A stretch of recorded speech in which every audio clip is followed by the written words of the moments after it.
What's up, brother? You doing well? I'm doing good. No. Let's see.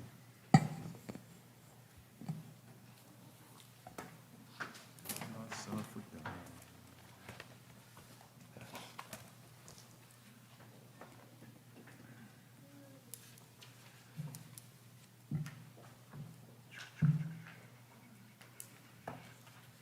Madam Clerk, would you please call the roll? Certainly. Good afternoon. Afternoon. Mr. Brennan. Present. Mr. Rickaman. Here. Mr. McDowell. Yes. Mr. Duval. Present. Mr. Vine. Hi, here. Mr. Davis. Here. Mayor Benjamin. Here. Thank you. Thank you. Everyone, please join me for the Pledge of Allegiance. Pledge allegiance to the flag of the United States of America and to the republic for which it stands, one nation, under God, indivisible, with liberty and justice for all. Thank you. Rev. McDowell, would you give us a word, please?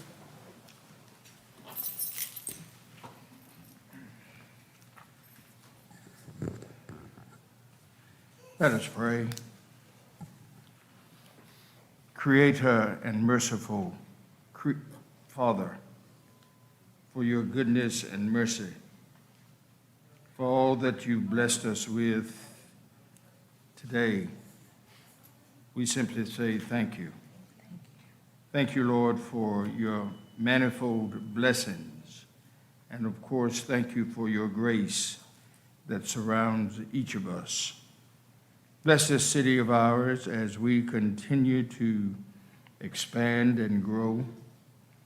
Bless us as we sit around this table, as we make policies that are inclusive and diverse.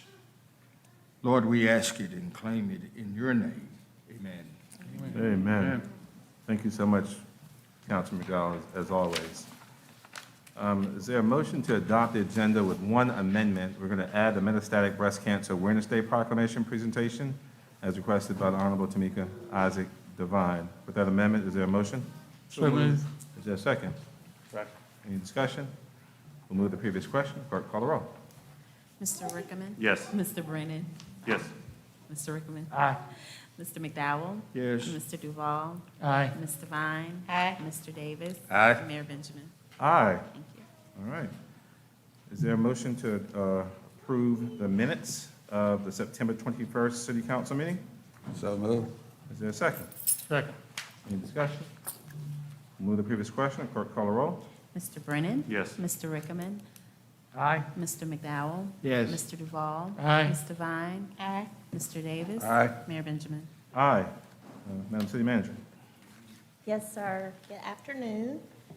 We have several presentations today, all really great ones at that. And the first is the resolution number 2021-103, approving the honorary naming of the corner of Booker Street and Piedmont Avenue, Bible Way, Piedmont Lane. All right. Is there a motion? So moved. Second? Second. Any discussion? Move to the previous question. Clerk, call the roll. Mr. Brennan. Yes. Mr. Rickaman. Aye. Mr. McDowell. Yes. Mr. Duval. Aye. Mr. Vine. Hi. Mr. Davis. Aye. Mayor Benjamin. Aye. Ms. McDowell, please. Bishop Mack, and those of you who are with Bible Way Church, would you come?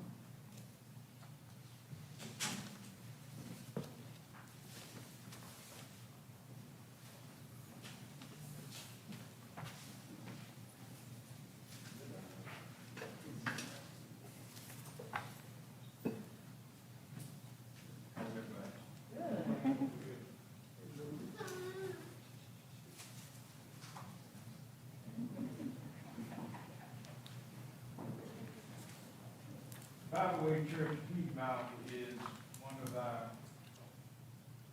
our churches in the community that has really reached out to the community, really has done things in the community that has been helpful, not only collaboratively, but individually. This church and its pastor and members present today represent what it means to be an inclusive community. A community that is surrounded by persons who have different and various needs,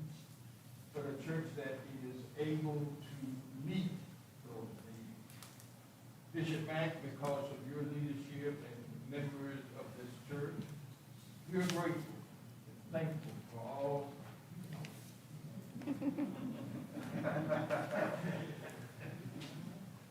We are grateful for your leadership and, of course, the enabling influence that you give to this community and members of this church.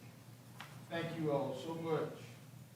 Bible way, peep out, way, lane. We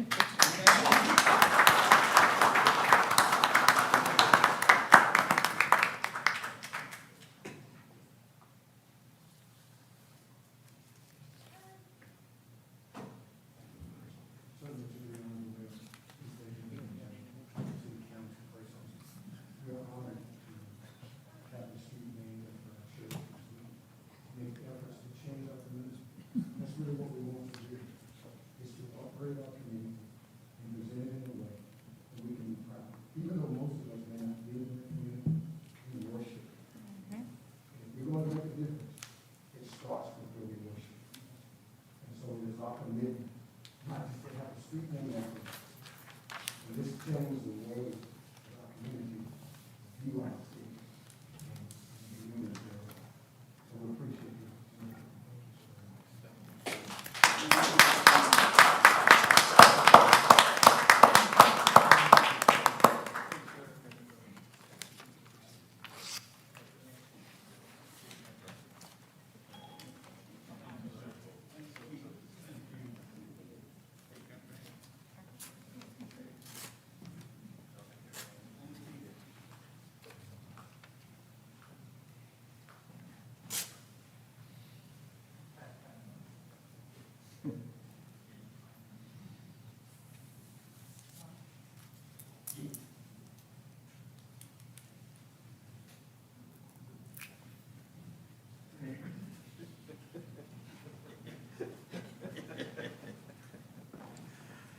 Thank you. City Manager. Yes, sir. Item 3, the 2021 National Fire Prevention Month Proclamation, the Honorable Mayor Stephen K. Benjamin. I'm happy to read this proclamation. Whereas the City of Columbia is committed to ensuring the safety and security of all those living in and visiting our city, and whereas the Columbia-Richland Fire Department has roughly 620 career and volunteer members committed to protecting the public from the dangers of fire and fire-related injuries, and whereas the Department's Fire Prevention Division has worked tirelessly to promote education on fire safety in our communities, and whereas the Fire Department turned to virtual means of engaging with citizens on fire prevention and fire safety during the COVID-19 pandemic, and whereas the Columbia-Richland Fire Department members conducted more than 2,011 fire inspections, 106 virtual home fire safety surveys, and 21 virtual fire education presentations over the course of 2020. And whereas these activities and more earned the department the recognition of a fire-safe South Carolina community for the second year in a row. And whereas that designation came from Fire Safe South Carolina, which promotes risk reduction programs in fire departments to prevent fire-related injuries in our state. And whereas the Columbia-Richland Fire Department was asked to present at a national conference on the best ways to virtually promote fire safety and education with the public, now therefore I, Stephen K. Benjamin, Mayor of the City of Columbia, along with my fellow members of City Council, do hereby proclaim this Columbia-Richland Fire Department Appreciation Day in the great state of Columbia, and urge our fellow citizens to recognize and participate in its observance. All right, and this is also Fire Prevention Month.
Yes, sir. Our next item, item 4, is the Domestic Violence Awareness Month proclamation or announcement. I think it must be an announcement by the Honorable Tamika Isaac Devine. And before I do that, I really neglected, I wanted to introduce, today I have Dr. Joseph Ray, who is shadowing me. He is participating in the Education Leaders Experience sponsored by Colonial Life and the Center for Educational Partnerships at USC.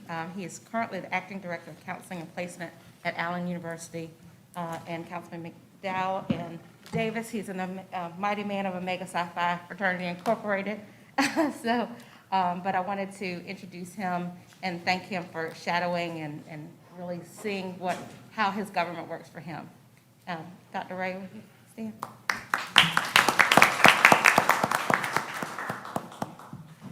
Okay, so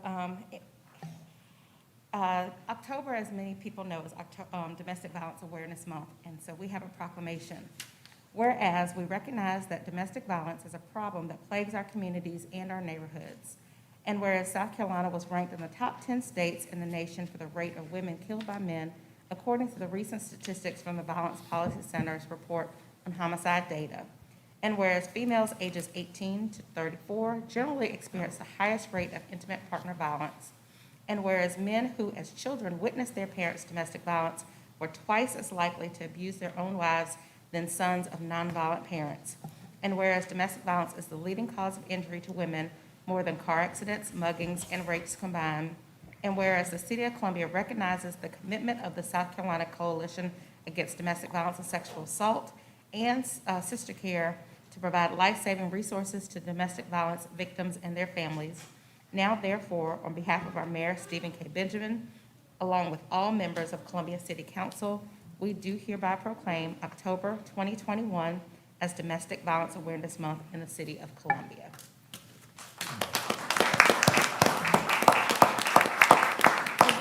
I see Sarah Barber is here, and do we have anyone from Sister Care as well? Sarah, do you want to say anything? And I honestly would love the introduction of the Sister Care. And I think this is, of course, my first time ever not having Nancy Barton here. So it is, we want to make sure that all of our citizens know the Sister Care representatives. So if you ladies would speak, and then I'll bring these around. So this is Ann Kita, who, as you just acknowledged, is the new director of Sister Care after 30-some years of Nancy being in that position. And so we're really excited that she's here and welcome her, and I look forward to working with her and to everyone on the council moving forward. Thank you. And yes, To the microphone. Go to the mic. Ms. Seegers, get up there. I'm not used to all this. I'm used to behind the scenes. My name is Evelyn Figures, and I'm the Director of Shelters at Sister Care. Awesome. Thank you, ladies, so much for your tireless work in this effort, and we certainly appreciate. We, of course, want a community where your services are no longer needed, but we do know that they are really needed, especially in light of COVID-19. We know domestic violence numbers have risen in the last 2 years, and so we thank you for what you do, especially in light of all the difficulties it is to shelter people right now and to provide the services that you do. So I'm going to bring this around.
And Mr. Mayor, I did want to make sure I reminded everyone that this Saturday, we will have the 15th Annual Mayor's Walk Against Domestic Violence.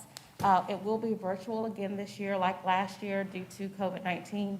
But as I mentioned earlier, we know that domestic violence is just as important now, if not more, to bring awareness than it was before. So we wanted to continue to bring awareness around it. So you all have at your seats a bag that everyone who has participated, signed up to participate virtually will get, along with water bottle, hand sanitizer, mask, and a towel. So we want to make sure that people know that you can still register to sign up and walk virtually, and you could take a walk in one of our amazing city parks or in your neighborhood and bring your neighbors together, socially distant, to bring awareness to domestic violence. Amen. Thank you, Tamika, for your work on this over so many years. I saw the purple bag about you and your shadow were making us all honorary Omegas. I didn't know what was. There's a reference to the Mega Sci-Fi joke in every meeting, so I got it. Yeah, so. And we'll have some amazing, I think, some exciting announcements next week as well. But again, Ms. Devine, thank you for your work in this space for so long. Madam City Manager.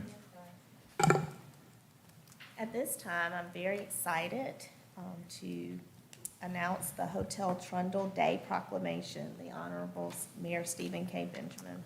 Very excited. I'm going to read this proclamation because it has to be read. I think to really fully appreciate the significance of this accomplishment. Whereas Hotel Trundle, a 41-room boutique hotel in the heart of Columbia's Main Street district, was awarded in August 2021 the number 5 spot in USA Today's 10 Best Historic Hotels list. And whereas in combination with their design, education, and hospitality experience, husband and wife business team Rita Patel and Marcus Muntz determined to develop Hotel Trundle after recognizing the beauty and economic potential of available historic commercial space in Columbia. And whereas Rita Patel and Marcus Muntz opened Hotel Trundle in 2018, which now currently employs 19 people, and 80% of their expenses go directly back to Columbia and surrounding cities by using local suppliers, vendors, and service providers. Further, more than 28,000 guests have stayed at Hotel Trundle. And whereas Hotel Trundle is composed of 3 historic commercial buildings, now merged into one space: Rose Talbot Paints, built in 1914, Powell Furniture, built in 1920, and Western Auto, 1940. The room layout of the hotel was designed around the 1920s and 40s era historical conditions of each of the 3 buildings. And whereas owners Rita Patel and Marcus Muntz wanted to celebrate the historic architectural details found in each original building, and as such, Hotel Trundle now features restored brick walls, original stamped tin ceilings and moldings, original flooring, restored plaster walls, and original windows and stucco facade. And whereas Hotel Trundle was made possible by tax incentives from federal, state, and city of Columbia governments, including the Bailey Bill, historic renovation tax credits, and preservation easements. Now therefore, I, Stephen K. Benjamin, Mayor of the City of Columbia, do hereby proclaim October 5th to be designated as Hotel Trundle Day in the great city of Columbia, and urge my fellow citizens to recognize and participate in its observance. I read the formal stuff, and I'm going to add something to that. I'm not sure, even in just the 3 years that Hotel Trundle's been open, you're going to find a business that I think more accurately represents the spirit of Columbia. The adaptive reuse, the historic preservation, how you have so quickly become an intimate and meaningful and indispensable part of our cultural and arts infrastructure. The way that you not only treat your customers, because I hear it everywhere I go. You'd be amazed at the number of those 28,000 people you come across as we get around the country, but the way that you treat your employees, the human infrastructure that I know is so important to you, and the way that you've treated them during this pandemic. Marcus and Rita, you're amazing. We're thankful for you, and hope that God continues to bless you with prosperity. As we know, you'll be a blessing to this community for many more years to come. So, Hotel Trundle Day, y'all.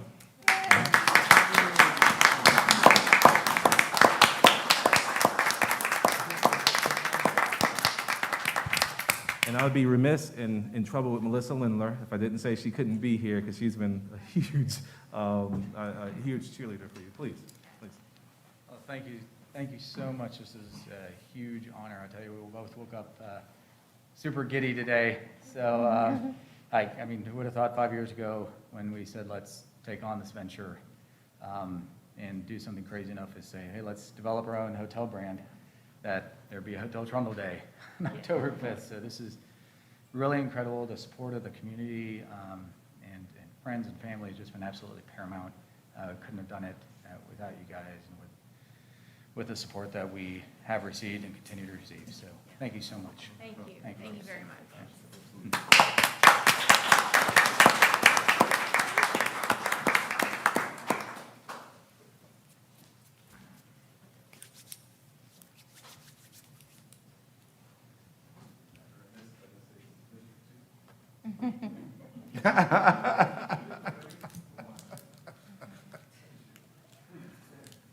Three and a half years ago, I had the privilege of walking through the district downtown, and I seen this vacant building. And of course, there was a sign on that building that simply said, I think, under construction. I came back that next day and I met Rita and Marcus. And of course, 3.5 years ago, we cut the ribbon. And it was a cold day, but a warm day in the heart of this city. You all have made a difference to this city. You've made a difference in terms of employee relationship. You've made a difference in the room design, gorgeous. And you developed it into a place called Hotel Trump. Thank you all so much. Thank you.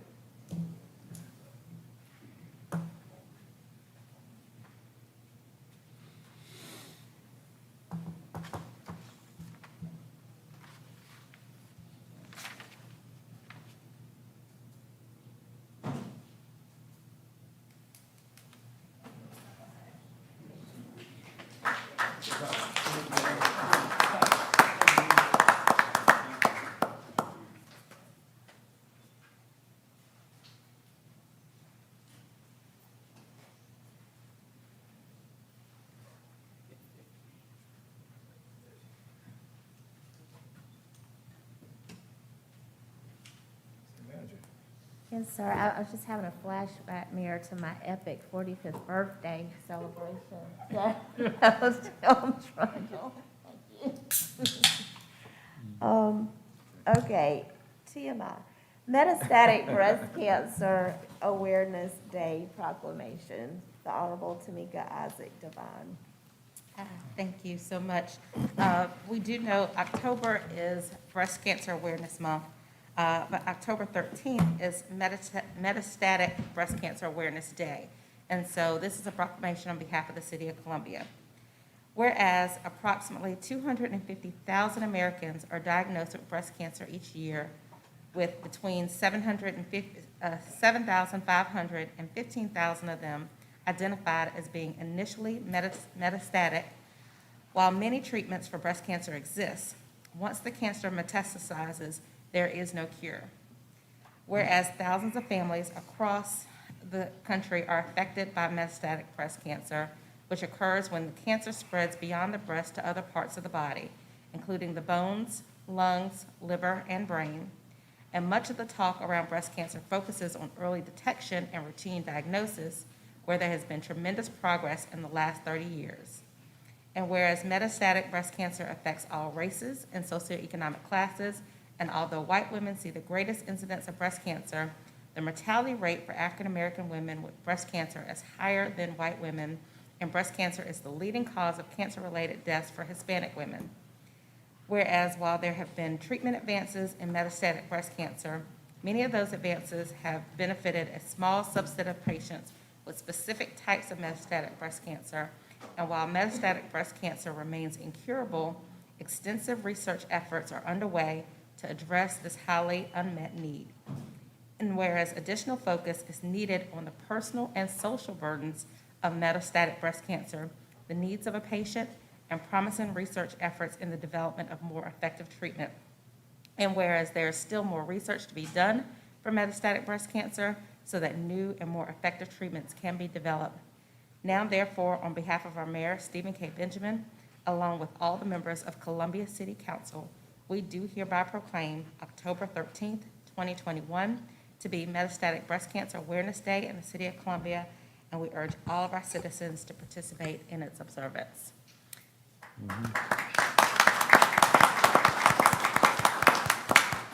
And I will add that City Hall on October 13th will be lit up for Metastatic Breast Cancer Day. I know today we've got Rosalind Weston and Seth Canty here to accept this proclamation. You ladies would come forward.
And Mr. Mayor, members of City Council, I'll be remiss. I didn't ask for a proclamation this year, primarily because 2 years ago, I actually could not get through it myself without crying. So I wanted to just also recognize that October is Pregnancy and Infant Loss Awareness Month. And so in honor of that month, I have my pink and blue nails and my pen and earrings. But I definitely wanted to recognize that month for all parents who have lost a child in childbirth. Thank you, Ms. Devine. And thank all of you for getting us through all those wonderful presentations. At this time, we will take up the emergency ordinance, which is really the extension of ordinance number 2021-081, extension of emergency ordinance number 2021-078 related to COVID-19. Yeah, certainly, and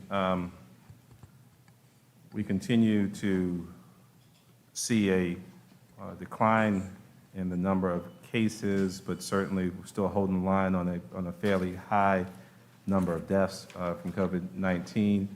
There's some anticipation that based on some of the data we're seeing, that there may indeed be another spike after Thanksgiving. I think the most important message we can continue to push to everyone is that we've got to get vaccinated. We're seeing a pandemic of the unvaccinated right now. The ability to withstand the effects of COVID-19, your chances go up significantly if, in fact, you've received one of the vaccines. We want to encourage people, again, everyone within the sound of our voice, to accept and receive the vaccine. In the meantime, we're going to continue to work in a regional effort. We've been communicating, several of us, with, of course, our county, our friends on this side of the river, Forest Acres, those across the river as well. Several of them, well, they took a 30-day approach. Some others took 60 days. So we're going to continue pushing to work in a regional format as we work on these measures to try and slow the spread of the virus. It's not easy. It's not fun, but it's necessary. We're going to continue to push the spirit of collaboration and mutual responsibility as we go forward. We can do this. It's going to take still a whole lot of hard work, but we got to do it together. So unless there's some other comment, I will move approval and take a second. If there's some more comment, we can have a discussion. Second. All right. Is there any further discussion? Get vaccinated. Wear your mask when you're indoors, when you're around others, and let's continue to be our brothers and sisters keeper. Move the previous question, clerk, call the roll. Mr. Brennan? Yes. Mr. Rickman? Aye, but please get vaccinated, folks. The numbers in the hospital right now are continuing to be the unvaccinated. There's still a lot. We're talking about over 90%, and we're still having high numbers of bed use. We can overcome this if we work together. So vaccination is proven. Please move forward on it. Mr. McDowell? Mr. Duval? Aye. Ms. Devine? Aye. Mr. Davis? Aye. Mayor Benjamin? Aye. Thank you.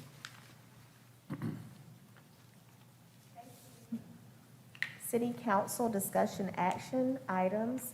The first is the COVID-19 update, the Honorable Mayor Stephen K. Benjamin, and our situational report by Mr. Harry Tinsley, Emergency Management Director.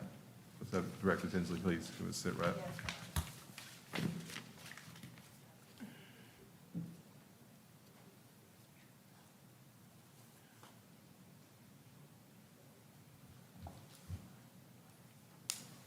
Thank you, Mr. Mayor, members of council, Madam City Manager, good afternoon. I'll be brief as the data is, as the mayor said, we're trending in a better direction than we have been over a few weeks as far as this wave with the Delta. Current forecast models, there's additional in your inbox also, but current forecast models do predict a downward trend in additional COVID-19 or new COVID-19 cases for the next few weeks as the trend shows. And then as we get into the colder months, we'll see what happens there. As we know, we're not out of this yet, but we are trending in a better position as the last few meetings that we've had. So as far as the data today, confirmed case count now, as of today's report out, stands just under 700,000, 697,635.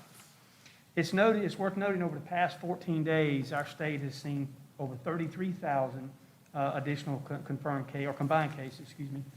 Our last meeting, that was over 50,000. So that's a 50% or so, 51% reduction. So we're starting to see that downward trend, which we would like to see. To date, there's been over 11 million tests conducted in our state. Today's case count statewide confirmed were 993. Confirmed cases, 255.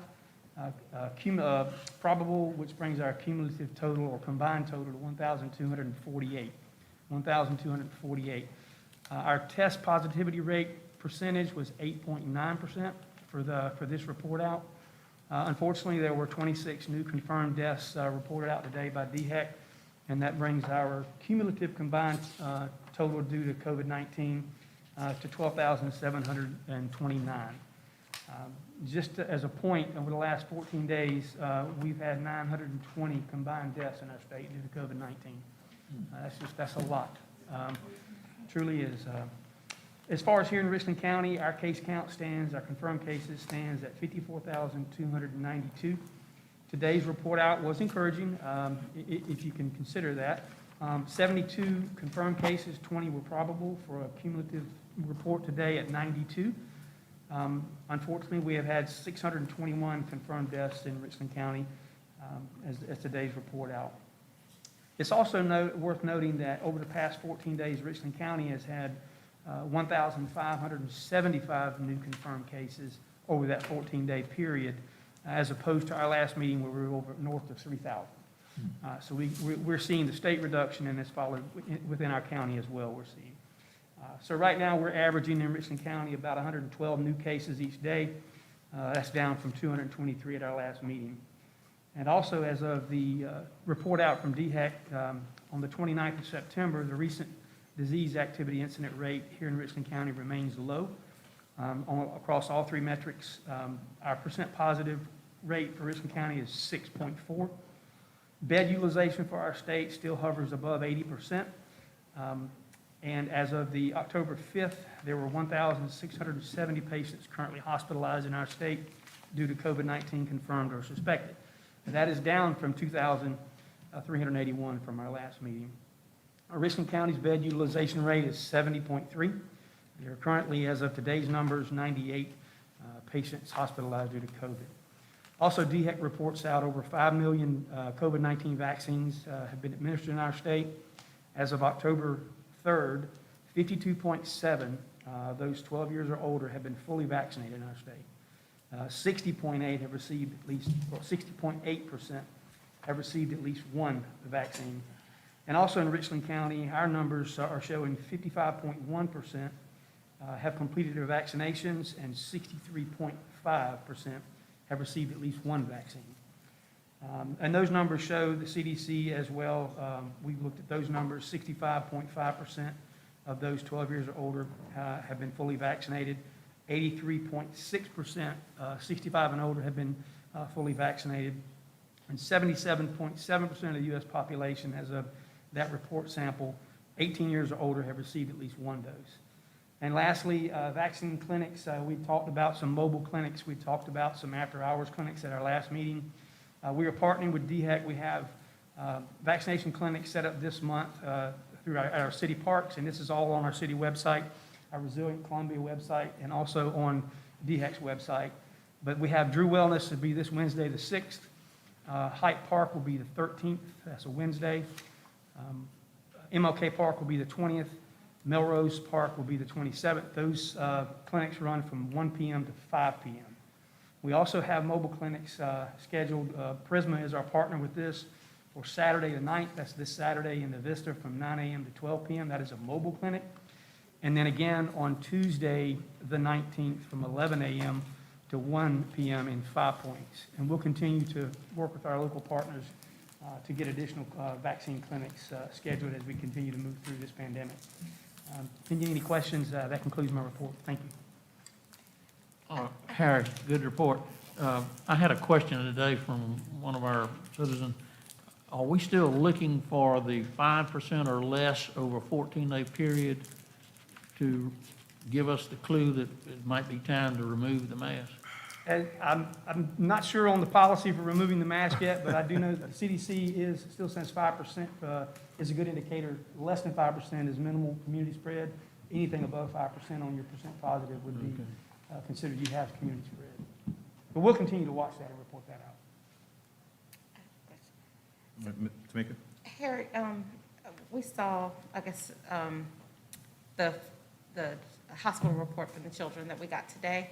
And I've noticed the last, I guess, several days, it's very good as the number of kids in the hospital are going down. The number of children on the ventilator have gone down. Mm-hmm. But it seems like the number that are waiting in the ED are going up. And so have you gotten any information on why is that? Or, I mean, is it still no beds? Because it seems like it's going down, so it doesn't seem like it would be no beds available. Is it they're waiting on testing? I'm just kind of wondering if you can give us some insight into that. I haven't had any specific discussions on that particular matter, but I will say as you see the case count start to come down, everything else lags. So then hospitalizations will tend to continue for several weeks, or it could be for a month, and then those numbers will go, and then unfortunately the deaths last on that, and you'll see that number come out. I haven't spoke, but I can get something and I'll shoot you an email on that, some additional. Thank you. Thank you. All right. Mr. Mayor. Harry. Questions? Mr. McDowell? Harry, thank you so much for your reports. Yes, sir. Every 2 weeks. They are very informative. But just a word of thanks to you and members of the EOC. I had an opportunity to visit, and of course, very informative, related to a whole lot of other things that I didn't know and was able to see. Spot shotter particularly. Thank you all for what you've done there. Thank you for your continued effort to keep us all informed and safe. But it also, a big thank you for that EOC. Very up to date, very modern, and providing us with the information we need to keep this city safe. Thank you again. Thank you, and thank you for y'all's support, and Ms. Wilson, that's a lot of support there too, so thank you. Thank you, Harry. I was going to also tell you to let council know where I can, but I'm thanking you for your help along with Pam and others that Harry's also been real instrumental in setting up our COVID-19 testing protocol for our employees that are unvaccinated. And so those protocols started this week. So I just wanted to let you know that as Awesome. well. Thank you. Thank you. Thank you, Harry. Thank you so much. City Manager? Thank you. Our next presentation is the business license update. Mr. Jeff Palin, Assistant City Manager and Chief Financial Officer, and Ms. Lakeisha Shannon, our Business License Administrator.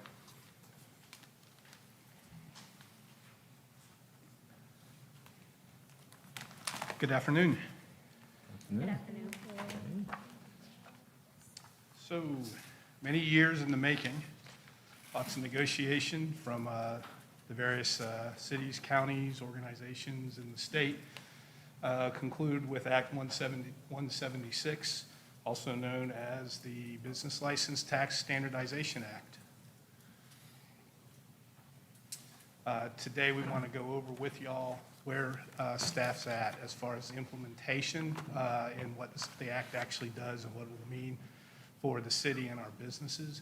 So we'll go through our steps that we've already completed, the upcoming steps here over the next 2 months, and then we'll have a summary. So Act 176, known as the Business License Tax Standardization Act, was passed by the General Assembly in September 2020. Purpose is to streamline the business license process, creating the same process for all taxing jurisdictions across the state. This process was not optional, it is required by law, and cities and towns must update their business license ordinance to comply with the new law, which will become effective on January 1, 2022. The act also requires the South Carolina Revenue and Fiscal Affairs Office to host a statewide portal for business license renewals. I know we've been talking about that ability for a couple years now, so it is here. What's not listed up there, though, we do talk about the standardization. So just a little bit of history we've had over the years. We've always had, whether it's different businesses that operate in different places across the state, depending on what taxing jurisdiction it is, they may have different types of business license requirements. So this act really standardizes everything from your business year period to your renewal dates to the application so that everyone has the same application that they're filling out, to the classification of businesses, which is probably a very important one, which we'll discuss for us, to also the ability to renew online. So this act has a very large effect, but in the end, it will be a very positive effect for us. So our implementation, city staff, along with the assistance from the Municipal Association, has begun a multi-step process to comply and implement the act. Steps that we've completed back in May, we converted our business license year to run from May 1st through April 30. Currently, our business license just runs on the calendar year, January 1st through December 31st. So as part of that ordinance and changing it, we also extended that business license to cover that gap from this January 1st through the May 1st. So that was all passed in our ordinance 2021-040 back in May. The next part of the plan was for staff, also working with MASC, was to review all of our business license tax data for accuracy. So the state's law has required that we use a standard system, and it uses the North American Industry Classification System codes to place each business into an appropriate rate class.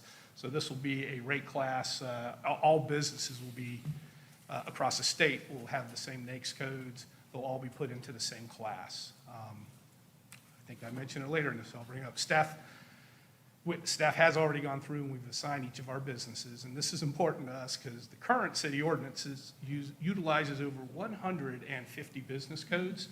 I didn't bring a copy of the ordinance with me, but it's about, 50 pages thick. Of that, about 30 pages that are just individual codes. So this is going to reduce all of our classifications down to just 9 rate classes, which will be a lot easier for both the businesses and for staff to properly classify. This is the one page that y'all see instead of 26 pages. So our ordinance will look a lot different when we bring that back to y'all. That's great. Steps completed. We've also worked on rebalancing to prevent a windfall or loss. So as we change the classifications, we have to update our rates that are charged for each of these. So cities and towns must rebalance their business license tax rates to ensure revenue neutrality during the 2022 business license cycle relative to the 2020 actual revenue. So city staff's been working with MASC over the summer. The revenue that we collected back in 2022 was $10,940,214. The law requires that when we set the rates that we would generate the same amount. We can't earn a windfall and all of a sudden just make up. So after we've calculated everything, we actually ended up with a little bit of a deficit of 31,000. But that would be if everyone generated the exact same revenue. So we do anticipate there'll be some differences. The total business count that we looked at from 2022 was 8,592. So of course, everyone will always be interested in how does this affect my business going forward. These will be the things that Ms. Shannon and her staff are going to be communicating out to all of our businesses and to the general public. But of the 8,592, we did have 165 businesses that will see an increase of $1,000 or more if they generate the same revenue. At the same time, we had 336 businesses that will see a decrease of $1,000 or more, or less, more, if they generate the same revenue.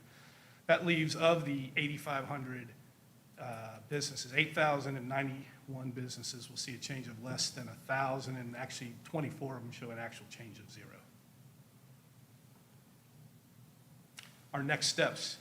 Council will be asked to repeal and replace the current business license ordinance and class schedule with the new model ordinance and class schedule at our next meeting on October 19th. Second reading will be November 9th, 2021, and then that ordinance will take effect January 1st, 2022. So staff's been working with MASC to also set up an account with MASC to allow our businesses to renew their annual license online. And we anticipate that to take effect February 1. 2022. I'm pretty excited about that because I feel like we've been talking about that for about 8 years. Finally, after the adoption of the ordinance, staff will begin to notify the stakeholders of the change of the business license period and due dates, the new class codes, the new rate schedule, and the ability to renew online through the portal. And that is just a summary there. We'll also have this posted on the website so business owners can obtain the information through there. And the business license office, along with other financing, also working with our office, OBO, Office of Business Opportunities, Economic Development, and others, will be working to notify all of our businesses of the changes. Any questions? Yes, sir. Jeff, on the business count and the businesses, the 165 businesses that had an increase and the 336 that had a decrease, is there any generalization that you can make of that, or is it all across the board, different types? Yeah, it's kind of all across the board. The problem we had, so we've looked at some other communities as they did theirs, and it was very easy to generalize which industry. Unfortunately, that over 150 business codes that I mentioned, that is what makes it a little harder for us to figure out if there's just a general area that had that effect, both for the positive and the negative. So there's not just one area that I can pinpoint. Other questions? But I will say this, it will allow us, because we will go to those 9 classifications here. Most all businesses will fit into classes 1 through 7 based upon their NAICS code. We do have a class 8 and a class 9 on there. Class 8 is really just a state mandated classifications. And then class 9 are a handful of other industries that don't fit in the others, so they've been put into the class 9. We will be able to take these to compare to other communities to get a better feel for how we stack up with what we charge for the various industries, because everybody statewide will be using the exact same class codes. Are these the actual rates that we're going to use in this slide? Yes, sir. That's very good. Mr. Mayor, Yes, sir, Will. Mr. Palin, so the first interaction moving forward with the new state law, businesses will interact through this statewide portal for business license renewal. Is that correct? If they're renewing their license, yes, they'll be able to go online. Now, renewals this year won't begin till, I've just gone blank. They can begin on February 1st of yes. 2022 on that online portal. So all counties, cities, towns, villages, are they all going to have something of the same structure when it comes to processing, calculating these business licenses? So we're not straying too far with No, a, it's all with a gonna be wild model? standard. It's all Yeah. seamless. Can you comment on how much time is being saved by going to this uniform approach when it comes to getting a business license for a small business? I would say it's going to depend upon the business. If your business is located in one jurisdiction, you're probably used to whatever their process is. However, just being online will save people time, you know. So it'll be quicker. It'll be quicker. They don't have to Good. come down to our office. You know, if they have questions, they can always call, of course. But on our past renewal days, there is a habit of a lot of people showing up at the day of. So we're hopeful this will eliminate the long lines and the frustration people have having to wait for all that. Everything will be able to be done for a renewal online. I will add, if you are a brand-new business, you still have to come into the office to go through the process. That will not be able to be done online, but their following year's renewal will be. Now, also to answer your question, if you are a business that operates across multiple jurisdictions, this should save a lot of time because everyone's application should be the same, and that hasn't been the case. We changed our application several years back to what the model application was meant to be, but also the rate classes. I had mentioned it before. We had over 150 rate classes. That's confusing to everyone, from staff all the way to the business owner. If you're the business owner, you may look through that, and after you grow really tired of trying to find what you're classified at on page 35, you might find it. So now most businesses are going to know their NAICS code. You can pull it up or call us, and we'll be able to tell you exactly what class that you're in. You'll be able to easily look up what the rate schedule is. It should be a much easier process than what businesses have been Perfect, thank you. having to do. All right. Other questions for Jeff and Lakeisha? I do have one. So with the tax return information, how is that going to happen? I know before we had, some people didn't feel comfortable, they brought them in here. Will they have to be uploaded into the system? That information can be uploaded into the system, the online system. There will be security features in place to protect that information, but that can be done with the online process. All right. Good? Well, thank you all. I know this has been, were you done? Years in the making, and it's great leadership and teamwork, and we appreciate you. Sounds good. Thanks, Sean. All right. Thank you, Jeff. Thank you, Lakeisha. Our next presentation is the Clean Water 2020 update. Mr. Clint Shealy, Assistant City Manager for Columbia Water, and Mr. Brian Cully, our Program Manager for CDM Smith. Good afternoon, Ms. Wilson, Mayor and Council. Thank you for giving us a few minutes today to brief you on our progress on our Clean Water 2020 program and our wastewater consent decree. We appreciate your valuable time. I want to start off by thanking our staff for their efforts in continuing to provide essential wastewater services throughout a very trying time of a pandemic and what I would only characterize as unprecedented vacancies and staffing shortages. So many, many thanks to them and the work that they do each day. I also appreciate the program management team led by Brian Cully and CDM Smith and their continued support and excellent assistance as we walk through this journey together, and greatly appreciate their continued partnership. Brian's going to share a few minutes worth of information, a brief update on where we stand, where we're headed, and point out some what we think are really positive accomplishments to date, even in light of the last year and a half that we've been through. So I'll turn it over to Brian. Awesome. Thank you, Clint. Thank you, Council, for this opportunity. As Clint said, today we want to walk you through and make sure you understand high level, where are we with the consent decree and that critical schedule. We have to report we're on track with that, but also want to drill down and share with you some numbers that will show you specific progress, numbers that will show you where we stand on SSOs, and help you understand some of the headway we've been making. And then lastly, I want to wrap up by looking at how some of the projects we've been accomplishing align with some of the larger city environmental goals. Okay. With that, I'll share this with you. This is the list of consent decree programs that are required in the consent decree. This list has not changed since the consent decree was entered back in 2014. What has changed is the right-hand side of your screen, which shows that essentially all these have gone in on time to the EPA with only 2 programs remaining, and those are scheduled to go in next year. So again, the progress on this chart from going from all 0% to now nearly all 100% on the right-hand side is tremendous. It's strong.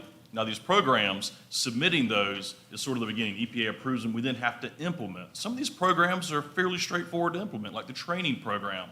Some are very complicated and require massive amounts of man-hours, like the continuing sewer assessment program, or some of the ones that drive asset management. So this, getting it to 100% sort of the starting point, if you will, the launch point of implementing this and changing the way Columbia Water does business. I've highlighted 3 programs on there, the 2 that are remaining to be submitted, and then the IR report that's further up.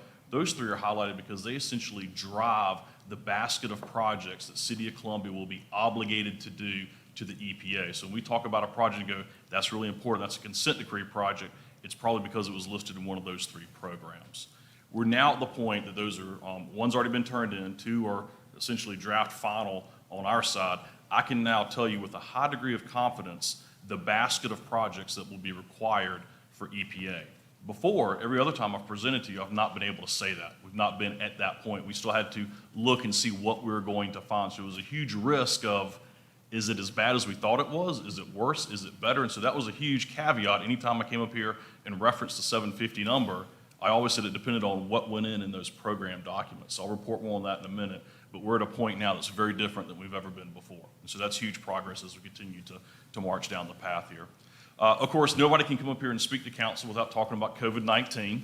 I'm not going to be any exception to that. And so a quick update with that is through the consent decree, it does have a force majeure clause in there. And when COVID hit, we did the proper thing and told EPA, hey, this is probably going to be a COVID force majeure, or excuse me, a force majeure event due to COVID, but we don't know what the impacts are. We didn't know what the financial implications were going to be. That was to be determined. Might still be to be determined, as Clint and Jeff would probably say. And also the labor impacts. Would we be able to have consultants continue on projects? What about staff to do preventative maintenance work? And so we were starting to come out of COVID and said, okay, hey, it's about time for us to update EPA and let them know what we think. Well, that's about when Delta hit. So we said, pause, we got to wait.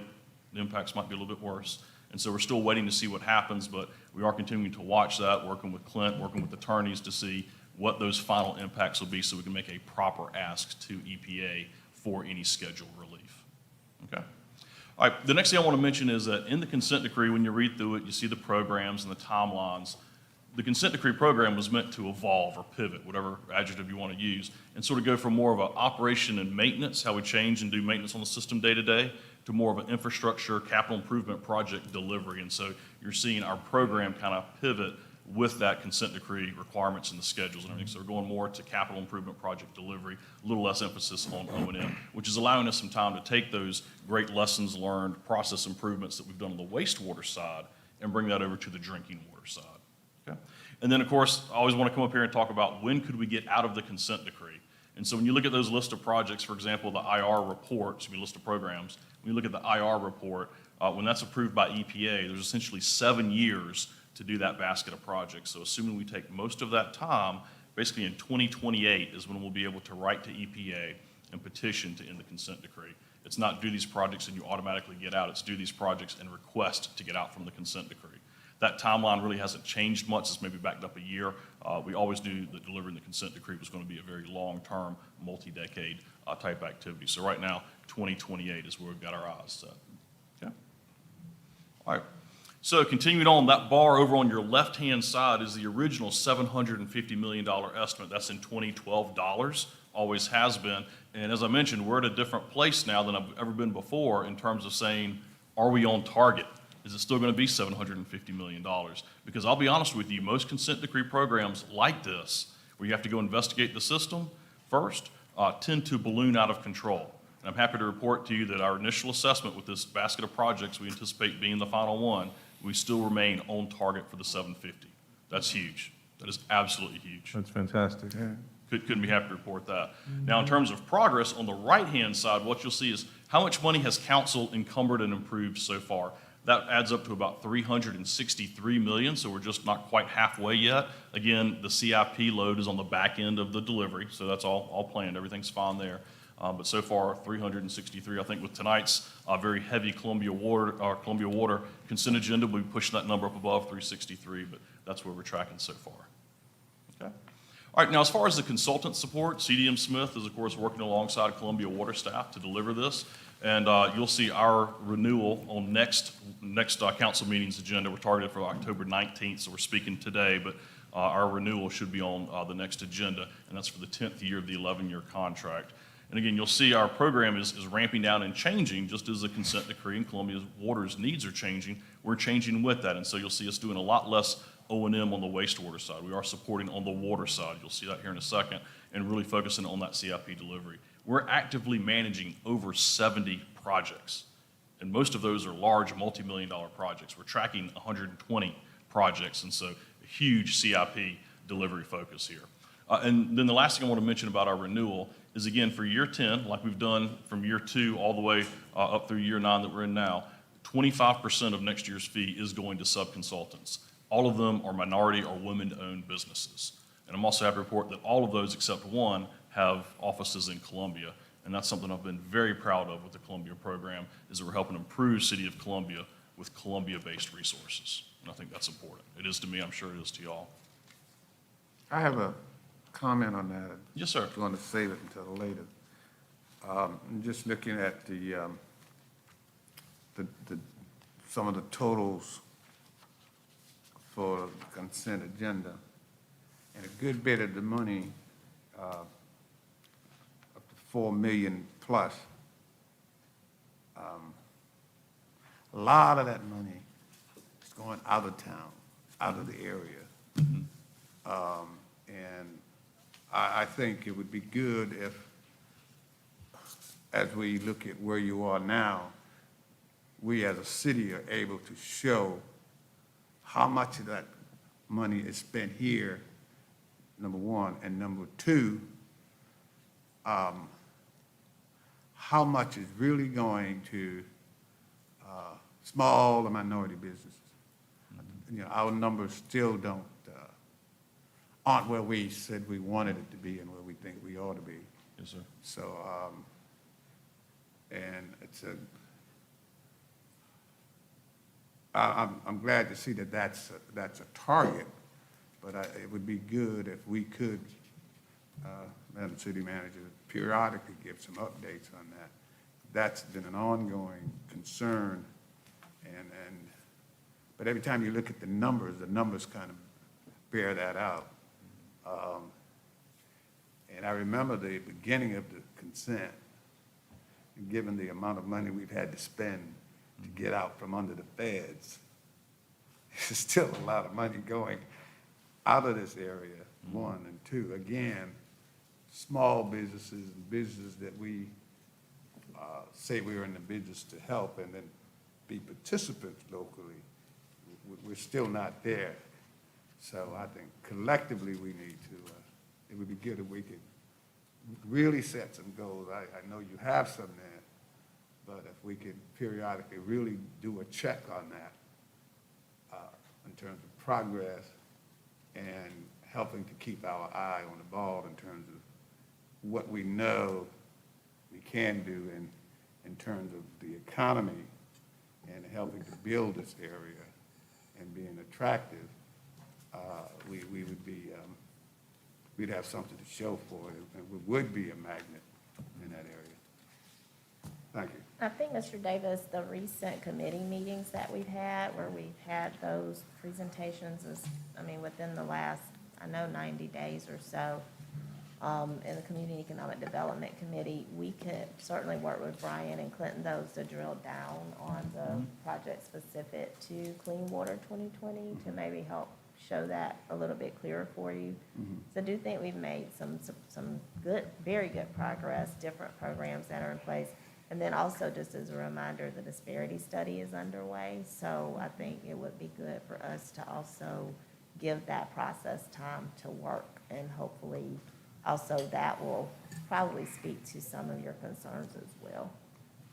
Oh, okay, that's good. I was looking at those numbers last night and just, but you're right, that's good. And then, it's just unfortunate that the disparity studies kind of take a while. Yeah, how far along we are on progress, the study? They're making good progress. A lot of data collection going on right now, Mayor Benjamin. But they're making very good progress. I think we're at the point now where some of the stakeholders are going to be called in to meet with the consultants. So to your point about some of our small minority-owned businesses, they're going to actually be engaging with them as well. All right, it would be good, and if we could periodically, kind of be in a position to show, again, some of the taxpayers how that money is being spent, who's benefiting, and that sort of thing. But it's just an eye catcher, and the kinds of businesses we know we need also to be participants. It's important as well. Thank you. Very good. Appreciate it. And just to be clear, Councilman Davis, those numbers I was quoting, the 25% minority women-owned, that's for our contract specifically, not the program at large. So I just want to make sure there wasn't putting too much under that umbrella there. Just the history of our program contract, again, you see it coming down, and you see that water portion growing as well as we try to leverage more over to the water side, which I know is near and dear to many of the council members because that is systems twice as large. Okay, so here's some numbers that I think are really important. I want to dive into this. So often we talk about schedule, big picture stuff. Let's talk about some specifics real quick. I won't take long. I know y'all have a lot on the agenda, but these numbers that are on the screen right now are very important, and they're huge signs of progress. And these numbers are since 2016, so we're just looking back at the last 5 years or so. So 155,000, that is the linear footage of large diameter pipe we have constructed since 2016. And so that's taken a pipe that didn't exist and putting a 24-inch in, or taking a 24-inch and making it a 36 or 42-inch pipe. That's a lot. And again, this is during the non-CIP heavy portion of the program. 550,000, that's a huge number. Well, that's the linear footage of mainline pipe we have rehabilitated. You've got about 5 million plus feet in your system, so that's about 10%. If you were to lay that end to end, you could go to Greenville or Charlotte on it. That's a lot of pipe, again, during the non-CIP heavy part of this program. 5,500 is the number of manholes we've rehabilitated. That's out of about 25,000, so again, 20% that we've gone out there and touched. 6,700 laterals. This is the little pipe that goes from the main line to the homeowner, right? It doesn't go on the private property, but this is where we get a lot of inflow and infiltration, and it's where if there's a blockage, you can get a backup in the house. And so keeping these refreshed is huge. It's also expensive. That's a huge amount of progress. And then 11 is the number of pump stations that have been rehabilitated. But more important than that, there's another 19 on the drawing board right now, so that'll bring us to 30 out of 50 pump stations. Huge progress coming right there. So again, a lot of things out in the system are changing. If you go out and open the manholes again, you're seeing portions of the system start to change and evolve for the better. There's a whole lot more to come. There's a lot that's been done already, and I think that's really important. A few more here, and I won't go through these individually, but this is more inspection type activity. I'll call out maybe that second bullet point on the left-hand side, CCTV inspection of pipe. We're at over 4.5 million feet of CCTV inspection since 2016, so that's running a camera and a piece of pipe. Now, if we run it through there multiple times because you rehab it, which is common, that counts multiple times, so we haven't done the entire system yet, but we're getting there. But that's a tremendous amount of CCTV inspection footage, particularly because a lot of it's around the actual rehabilitation side. We get a lot of our information from that now, don't we? Exactly. You get to look in there and see, is this pipe good for another 30 years? We don't need to touch it and save our money, or we better fix this before it collapses, and now it's going to cost us a whole lot of money to fix it if we don't get it ahead of time. Yeah. So that investigation, that preventative maintenance is huge. That's how you cost effectively run a system. That's implementing asset management, and these are the numbers we want to have. Big and stay large, and it's difficult to do if you don't have the staffing to it. We've been doing this as both in-house and contractor work represented here in these numbers. All right, so SSOs, I know this is very important. We had the huge drop at the very beginning due to implementing a FOG program, fats, oils, and grease, and so that's tremendous. But then to get that curve further down takes a lot of effort and a lot of cost, and you got to implement large and timely CIP projects, and you also have to do that preventative maintenance. And so we've kind of seen that number rise over the last few years, which is not uncommon in consent decree programs where there's a much stronger emphasis on reporting and everything. And so we did kind of see that number leak up. We did see it return back to fiscal year 16, 17 numbers this year, and hopefully we can keep driving that down again. Spending the rest of that $750 million and getting staff in and doing preventative maintenance is the way we drive that the rest of the way down. Now, I'll say too, these are instances of SSOs. Don't compare this to others because you have a more stringent reporting threshold. So if you compare this to just random other city, your numbers will look a whole lot higher. And they may be higher, but a bigger reason they may be higher is because you report all spills. Others may only report from a certain threshold like 500 and up. So just want to make sure I report that in case you're comparing this to others. Now, of course, that was the frequency of SSO volume or SSO spills. This is the volume per year. This is on a calendar year basis. Again, you see that second year was tremendous. The years before that, a lot of them were between 1 to 5 million. And so we've seen that come way down with fixing some of our biggest SSO sites. We're continuing to have projects go out to bid and on the drawing board to continue driving that volume number down. The 1.35 million gallons so far this year, just 5 spills account for over 850,000 of that. Right, so again, to drive volume down, you go after the big wet weather instances. 3 of those were from wet weather storms that were greater than a 2-year reoccurrence level. And again, we just got to get the system built up to that standard. Another one was because we had taken on another system that had a discharge on the Saluda River. We took them on as a wholesale customer, major wet weather event. They weren't running their side as efficiently and properly as they should, caused us some issues. That related to one of those spills. Again, the bigger goal is being achieved in cleaning up the rivers, but just one instance there kind of nailed us, and that was in February. 4 of those 5 instances happened in February, so a little bit of a tough calendar year so far, but again, the overall trend is so much better than if you were to look further back. All right, so notable advancements here, and I'll be very quick. I keep talking about the water distribution side. We do have a water distribution task force that brings together a lot of different areas within Columbia Water and within the Columbia municipality and brings them together for that common cause. We're making a lot of advancements there on customer service, both what the customer sees when they call in, but also on the internal side of actually getting that resolved.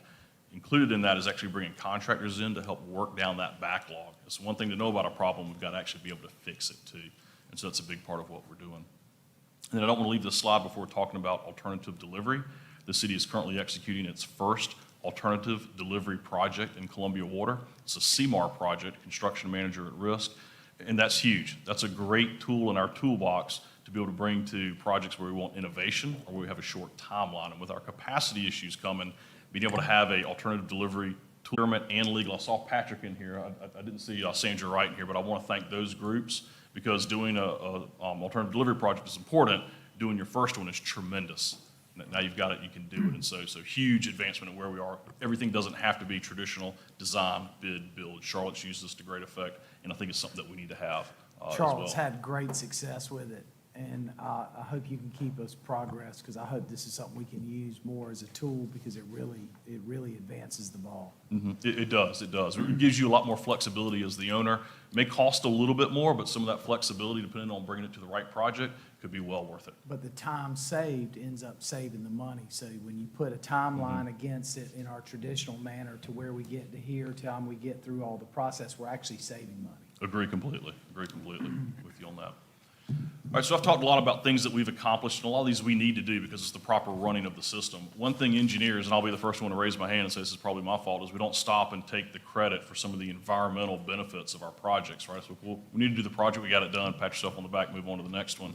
I think it's important that we start quantifying some of the actual environmental benefits of these projects that were happening anyway, and aligning the outcomes where feasible with some of the other cities' environmental goals. And so, for example, we've had 6 pipeline projects that have eliminated pump stations. So these are pump stations, large power users that are out there running the majority of the hours of the day that don't exist anymore. We've connected them with a gravity pipe now. We've spent some money, invested it that way for a lot of other collection system reasons. But there are 6 locations now that aren't using power around the clock. There's 6 locations we're not going out to maintain and driving. There's 6 locations we're not having to go out and do O&M. So that's tremendous. And then I was on a back road one day off of 20. And all of a sudden I saw a pump station out there. It's next to a vacant building. You know, it's a frontage road, Joey. You know where I'm at? But anyway, that was amazing. You hear about those things, but most people don't know where they are. And this one you would least expect to find at that location. It's sort of a back road, and it just blew my mind. I said, there go one. Anyway, They're usually not in the best parts of town, right? Because they're down near the creeks, they're down in the floodplains, Right. they're down usually where there's not, many houses. So they're out in the middle of nowhere, essentially. And so to eliminate But those we're paying for is it. tremendous. So out of sight, out of mind if we're lucky. One of the biggest users of power, probably the biggest user of power at a municipality is the treatment plants. Well, at the wastewater treatment plant, the biggest user of power at the treatment plant is the aeration process, okay? And we've got a $25 million aeration project that's wrapping up. Literally, they were finishing testing last week, so I don't have the final numbers yet. But from the original testing that we've been doing, we've seen that instead of having to introduce 750 horsepower to drive the aeration, we can do it with 300 because we're using better and more modern technology. That is going to yield a huge power savings, carbon footprint result. We'll bring those numbers to you, but that's literally fresh out the field from about a week and a half ago, and so that's going to be tremendous. Lastly, is my last slide, except for one I've got for the mayor here after this one, is the digester improvements at the treatment plant.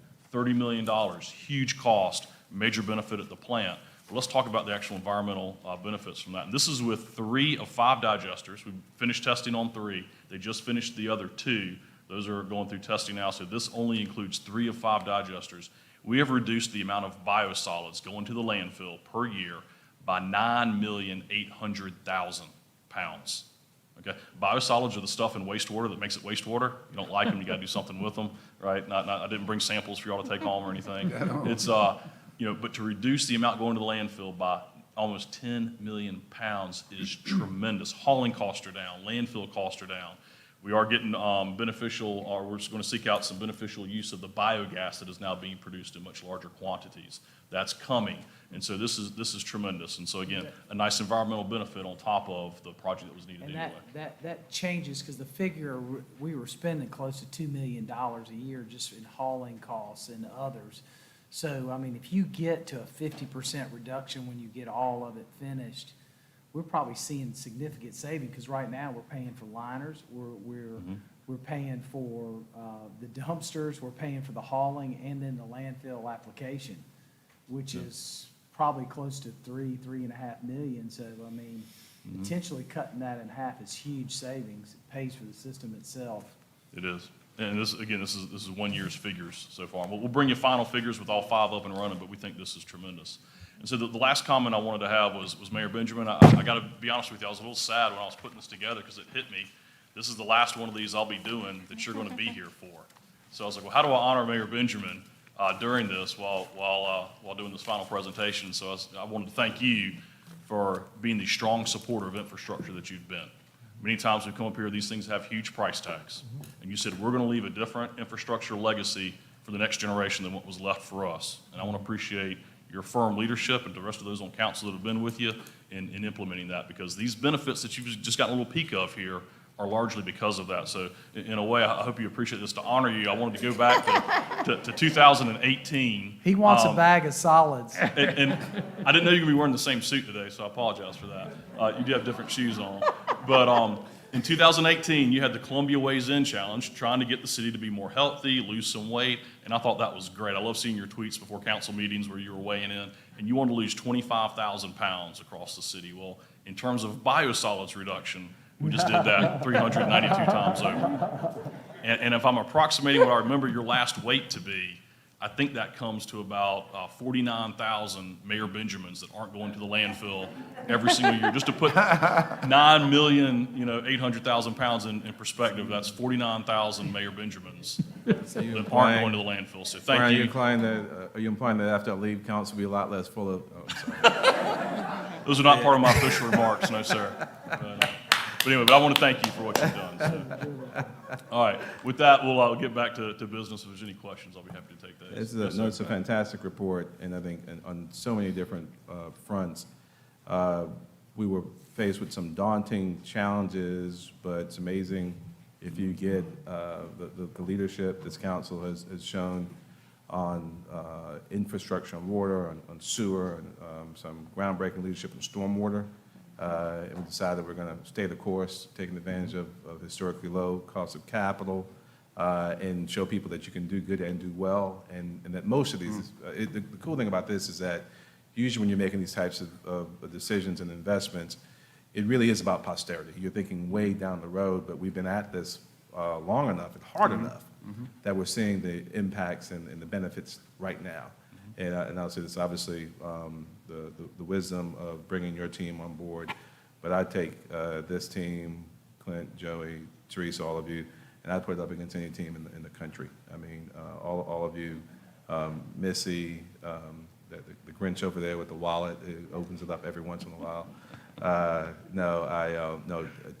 But Jeff, Henry, our legal team. I mean, it's amazing when you put the right team together. You give people the resources they need to do their job and do it well, and you continue to pay attention to all those other things, the human infrastructure that Mr.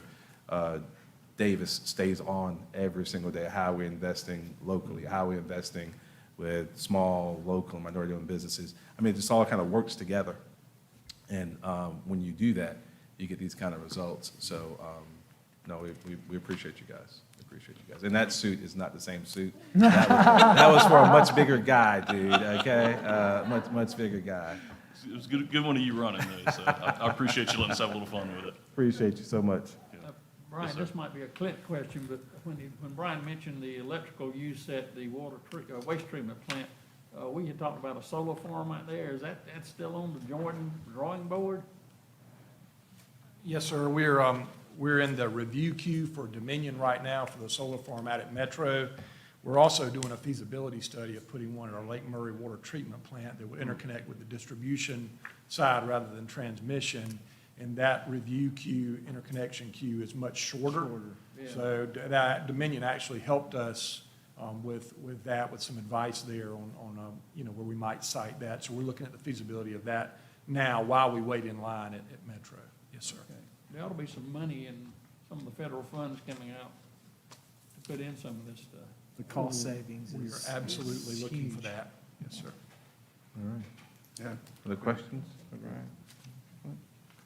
Appreciate you guys. Thank you. Brian, Mayor Benjamin, you already have said it, but this team has been amazing. I don't Oh, yeah. know where the Yeah. 11 years has gone. I wanted to thank all the finance team, business license too, for the previous meeting, Jeff and Lakeisha, but also departments like Human Resources. Ms. Davis is always helping with staffing concerns, procurement, budget, IT.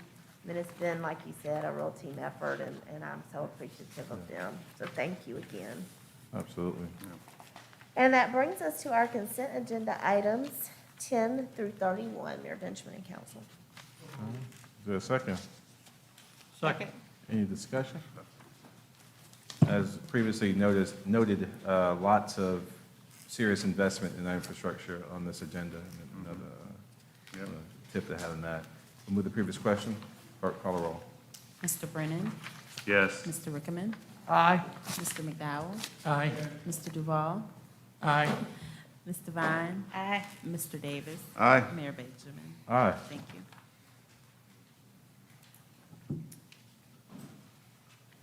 Our next item begins the ordinances for first reading. Item 32, ordinance number 2021-079, authorizing the city manager to execute the first extension option of the lease renewal agreement with Truist Bank, also known as, or formerly known as, Branch Banking and Trust Company, or BB&T, for use of 3905. So moved.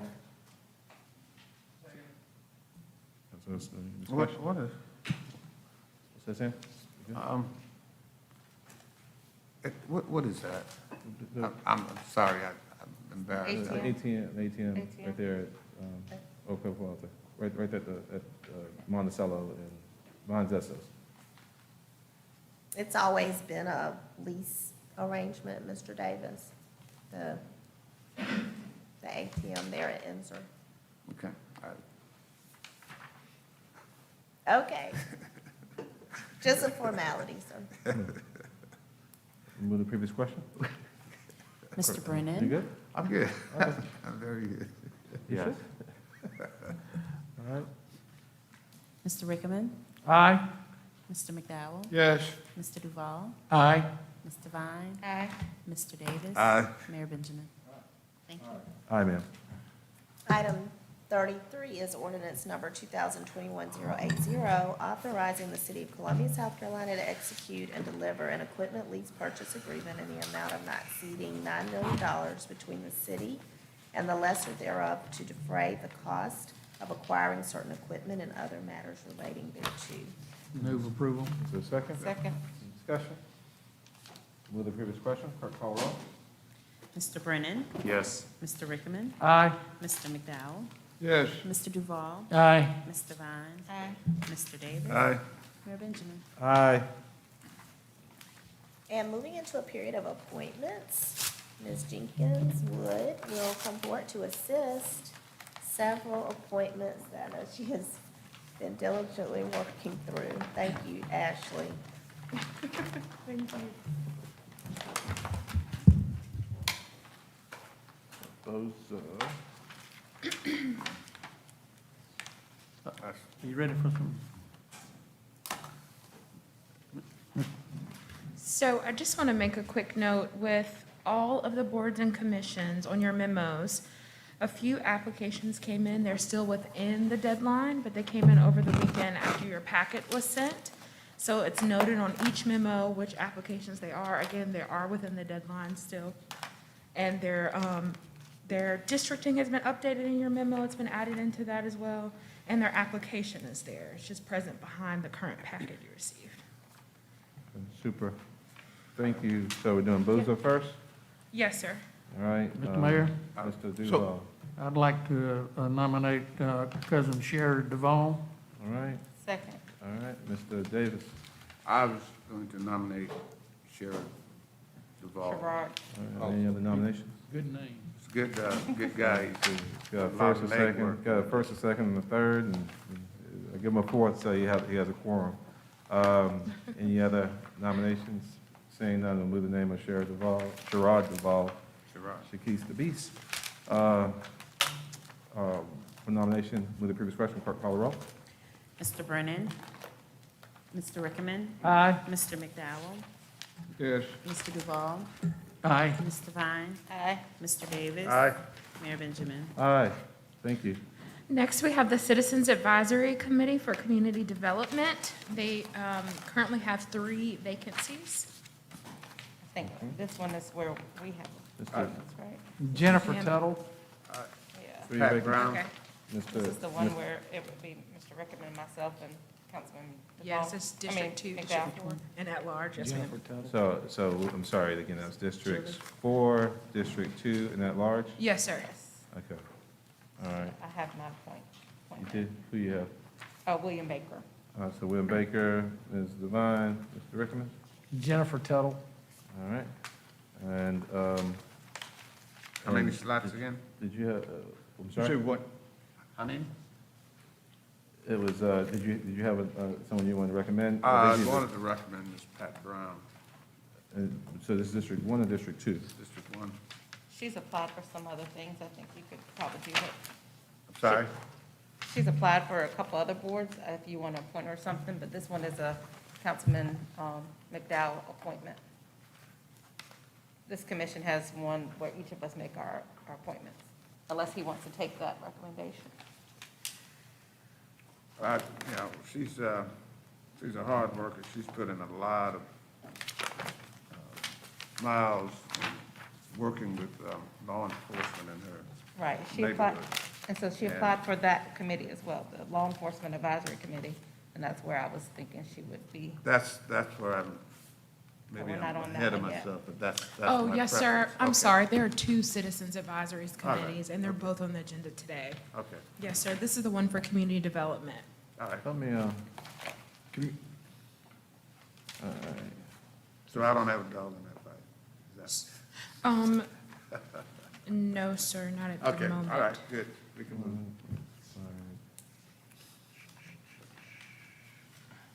Are you ready? Mr. McDowell, do you have a nomination, or? I want to defer until the 19th. All right, so Okay. we'll advance the names of Mr. Baker and Ms. Tuttle, is that right? Yep. Yes, All right. yes, sir. We'll move those two, and then we'll revisit the District 2 appointee at the next meeting. I'll second both nominations. No discussion. Move the previous question. Clerk call roll. Mr. Brennan. Yes. Mr. Rickman. Aye. Mr. McDowell. Yes. Mr. Duval. Aye. Mr. Vine. Aye. Mr. Davis. Aye. Mayor Benjamin. Aye. So next, we have the Citizens Advisory Committee for for Columbia Police Department. It has 10 vacancies. I nominate Betsy Groff from District 4. So I'm good for Ms. Brown now. Is how many vacancies? It's 10. Yeah, 10. they have- What's wrong with that? I have a couple suggestions if. I've only got one myself, so. All right, so suggestions and nominations, Tamika. Well, nominations, but I don't want to take them all. Okay, you want- Don't have- You, so you have 10 vacancies, you got 10 nominations? Quite a few people applied. CPD actually, The chief is right behind you, too. the spreadsheet that you all have included is from CPD, and it lists all the appointees. There were a few people that applied over the weekend, and again, they're noted on this memo, and their info is included in the districting. Chief? Okay. Chief? Yes, sir. Ms. Wilson, Mayor, Council, I would, my comments I would add to this is, this has been a fantastic, addition to our transparency and accountability at the police department. They played an important role with not only how we look at policy, but our review of force and discipline matters. It's just been a real compliment, I think, to our profession and to what it's brought to our agency. We have, in what was submitted to you all through me, just for your reference, there's some things that are highlighted for, in particular, at the top are advisory council members that have reapplied and expressed an interest to continue service, and we would recommend that you consider that. They all have provided material input and participation over these last several years, and I think would continue to be a valuable addition to the committee. There's two in particular that highlighted that I've talked to Ms. Wilson about, Mr. David Cochran and Ms. Carlotta Stackhouse, that we would also recommend. And then, as you can see, the list is diverse and ranging. It represents all different council districts, and it's folks that represent, just all places in life, different stages in life, and I think any of them would be, a benefit to participation in this important endeavor. I made one comment that is highlighted in, I refer to as light pink, but that would be one to take note of. But other than that, I don't have any other comments to add. How many slots? I'm looking for the, she said Cochran? Oh, I see him now, David Cochran. Okay. Yes, sir. And Carlotta Stackhouse Oh, yeah. is one of my recommendations. Oh, yes, she's fantastic. So the four in green have indicated desire to be reappointed? Yes, sir. Are the other sitting members, have they indicated a desire to not be reappointed? Yes, when we thanked everyone for their service, we gave them an opportunity to reapply. We've had several people that their profession took them, either away from the city, or they changed professions, or their time that was required was, was not what it once was, so they just declined. We're losing some good people there. Losing some good ones, good experience. And the Green, Stackhouse, and Cochran, the two you mentioned. The, And then Mr. Davis went to Pat Brown. is that Mr. Davis's or yours? Just one, yeah. And who'd you say, Daniel? Pat Brown. Betsy Groff, she's, Groff, District 4? District Okay. 4. The, All right, so it's 4, 5, 6, 7, 8, so the reappointments of Seth Stoughton, Bob Lynn, Bishop Waldo, Kimberly Castell, and the appointment of Mrs. Stackhouse, Mr. Cochran, Ms. Brown, and Ms. Groff. And we still have 3 more slots to fill. Is that right, Ms. Wood? Yes, sir, 10, 10 or 11? 10. Yes, sir. Okay. So there's something off, the previous count had us at 11 members. Was that a reason for that, or am I just counting wrong? Or is this one? What's the code for yellow? Well, let me look. 1, 2, 3, Yellow 4, numbers 5, wanna be 6, on there 7, too. 8, 9, 10, 11. Why are we making this complicated? Maybe replace someone, so, okay, so, in any event, so you said 10, it's 10, so 2 more slots to fill, all right? Yes, sir. All right. And, Mr. Vaughn or Mr.? Yeah, I don't want to. All right, so I think Will has a nomination too, so don't give me 20 names. In the meantime, you better speak fast, Will. Who you got? Oh, thank you, Mr. Mayor. I'd like to nominate Tracy Myers. Nice, okay, who else you have, Ms. Devine? I was looking at Naeem, I thought his name was McDaniels, but is it Daniels? Naeem Daniels? Mm-hmm, his name is there. Mhm. Who's that? Naeem Daniels? Benedict College, Benedict residential College? life coordinator. Mhm. Okay. Are we good to go with those names, you all? As far? Yeah. We good? Yeah. All right, so, I'm sorry, Will, was that Ms. Myers or Mr. Myers? It's Ms. Ms. Myers. Senior Assistant AG? Okay. All right, so we'll add to the previously stated 8, the appointments of Ms. Myers and Mr. Daniels, and Sam, Ms. Brown was on that list as well. So, move forward those nominations. Is there a second? Second. Any further discussion? Move the previous question. Clerk call the roll. Mr. Brennan? Yes. Mr. Rickerman? Aye. Mr. McDowell? Yes. Mr. Duval? Aye. Ms. Devine? Aye. Mr. Davis? Aye. Mayor Benjamin? Aye. Next, we have the Columbia Museum of Art. There's currently 1 appointment available, 1 vacancy. Mr. Earl Ellis, District 4, has no representation. I second. You nominated Earl? Yep. Okay. All right, I'll third that one too. Any discussion?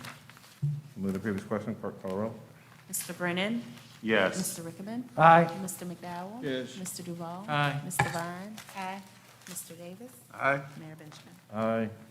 Next is the Columbia Prepares Advisory Committee. There are currently 6 vacancies.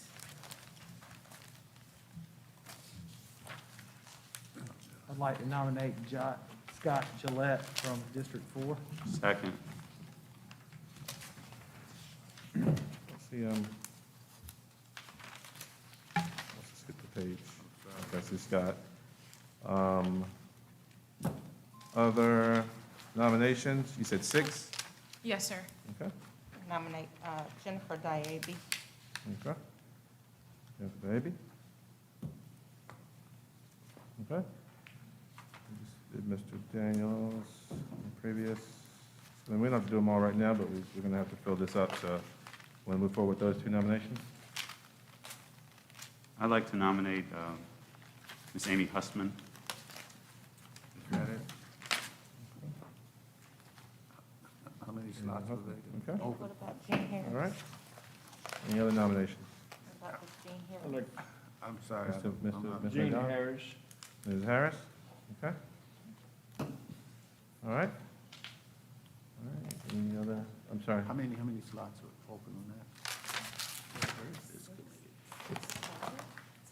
3, 4.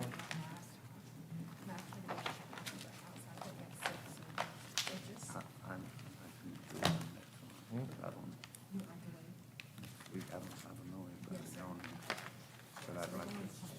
Okay. Yeah.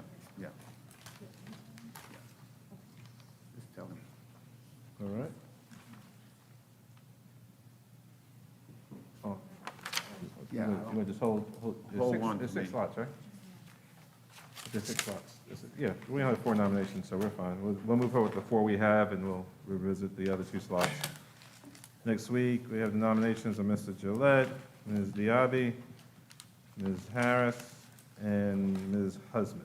Dr. Harris, Ms. Husband. All right, second the nominations. Any further discussion? Move the previous question. Clerk, call the roll. Mr. Brennan. Yes. Mr. Rickaman. Aye. Mr. McDowell. Yes. Mr. Duval. Aye. Mr. Vine. Aye. Mr. Davis. Aye. Mayor Benjamin. Aye, we still have 2 more slots to fill there, reminder. Next, we have the Hospitality Tax Advisory Committee appointments. Mr. Mayor? There- Duval? Mr. Mayor, the Hospitality Tax Advisory Committee has not had a function for the last 2 funding rounds, and I'd like to make a motion that we extend the entire committee by a year and have Ashley adjust the time so that we still have a stagger.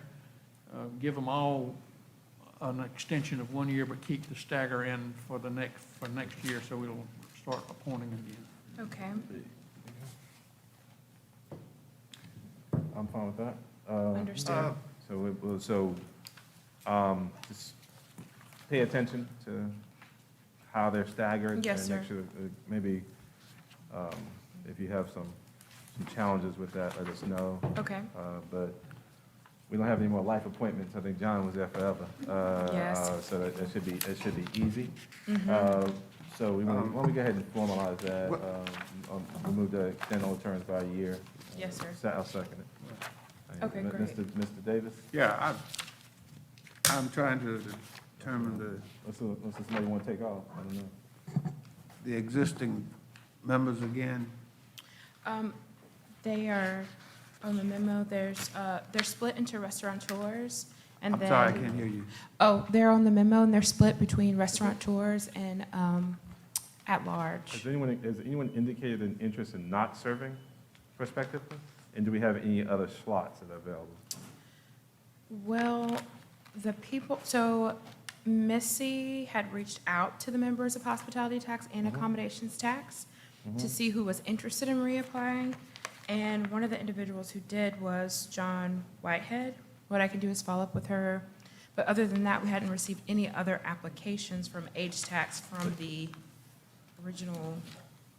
But I guess Reapplicants. has anyone indicated a desire to not serve, is what I'm saying, of the That's existing my members? question. No, sir. Are there any vacancies? There are. I mean, that's why we're advertising it, I believe. Well, let me see. I guess I'm trying to say, are there any vacancies in addition to the existing sitting members that we're talking about extending? That make No. sense? Okay. They're not.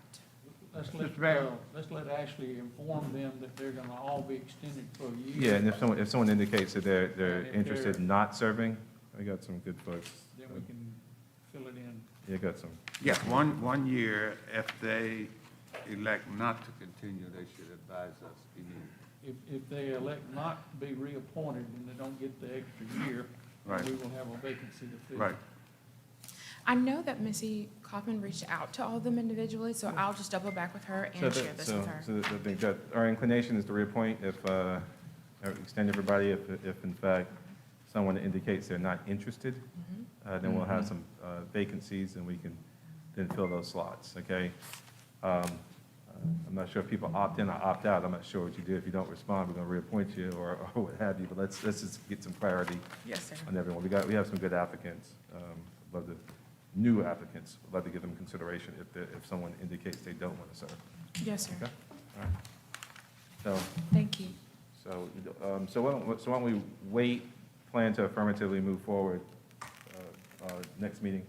But let's circle the wagons on everybody real quick. And, I'll do the same with accommodations tax, because that's Okay. on the next agenda as well. Okay, all right, super. Thank Thank you. you. Thank you, Ashley. That was smooth, thank you. All right. I'm sorry, there are several committees that have met since we were all together, and there may be a referral or two, sir. All right, sure. Any committee reports and/or referrals? Mr. Mayor, Mr. Brennan. I'd like to report the Arts and Historic Committee met, Councilman Duvall, Councilman McDowell, thank you for your time. Had a wonderful presentation of the Amplify Columbia by Lee Snellgrove of One Columbia. I look forward to working with staff about bringing some general ideas forward from that presentation to discuss with council. Some of those being local arts assignees, the local arts agency assignee, excuse me. But just really good discussion about the future path of the arts community, and especially leveraging federal grants, state grants, through an official authority that teams with us here at the City of Columbia. So thank you to staff and to Lee Snellgrove for their time and their wonderful presentation. Yeah, I understand you guys had a really good meeting. Let's make sure whatever we need to do, I want to really defer to Margie and her wise counsel, whatever affirmative steps we need to take to go ahead and get this done sooner rather than later. We need to make it happen. So thank you. Thank you. All right, Mr. Davis? Yeah. I'd like to make a referral. I'd like to refer a review of code enforcement policies to the Public Safety Committee. And, We gladly accept. very good. And a recommendation is also that we maybe receive some feedback by the middle of November. Yes, sir. We have some recommendations, and Mr. Davis, has been briefed on those, but wants to make sure the committee process can be followed and all the council can get the same recommendations, but they will result in some ordinance changes, and I anticipate we can bring those changes in November for approval, hopefully. All right. Thank you, sir. All right, thank you. Ms. Devine? I'd like to refer to the Environment and Infrastructure Committee, providing the discussion on leaves and yard debris, the disposal of leaves and yard debris. All right. All right. Got Yeah, I guess we have to vote on both referrals, don't we? First, I'm sorry, you about to say something? I'm just responding to maybe the comment regarding leaves and yard debris.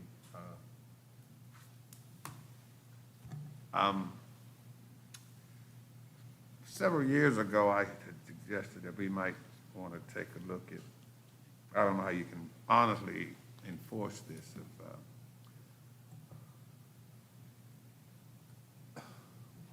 Usually it's not property owners, but I think contract people who do lawn work that constantly blow the leaves and the debris, into the street, which I think goes into the system.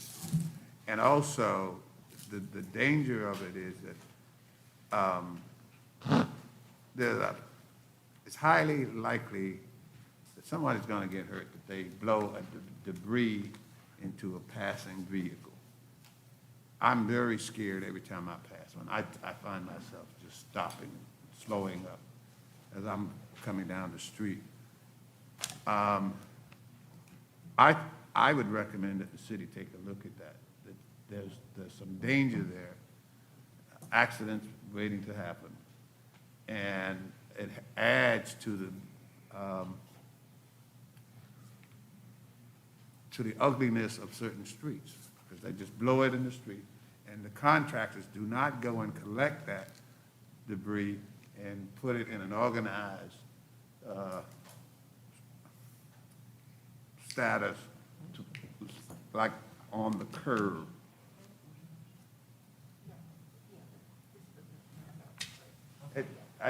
I know it's far off from where you're going. No, I mean, I think what you're talking about, but I said renewal of the conversation, so I don't think Robert is here, but we had the conversation a few years ago.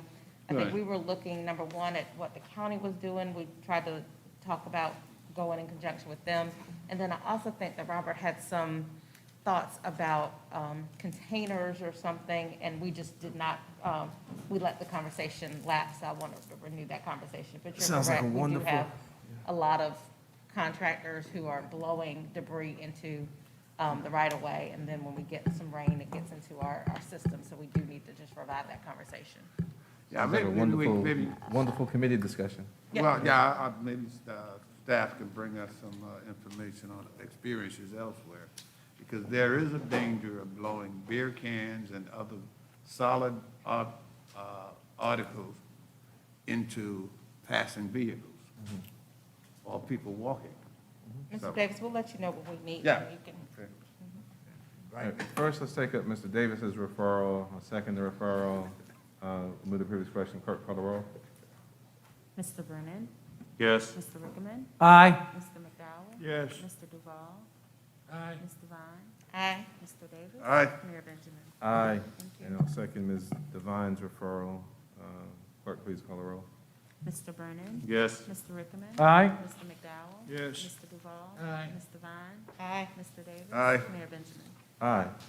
Thank you. Other referrals to committee. Any other reports from committee? All right, good deal. Relatively painless. Madam Clerk, do we have anyone who's signed up to speak or anyone online? Or any recorded messages? No one has signed up to speak, and no one is online, and we do not have any recorded messages. All right, thank you. Mr. Duval, you have a motion for us?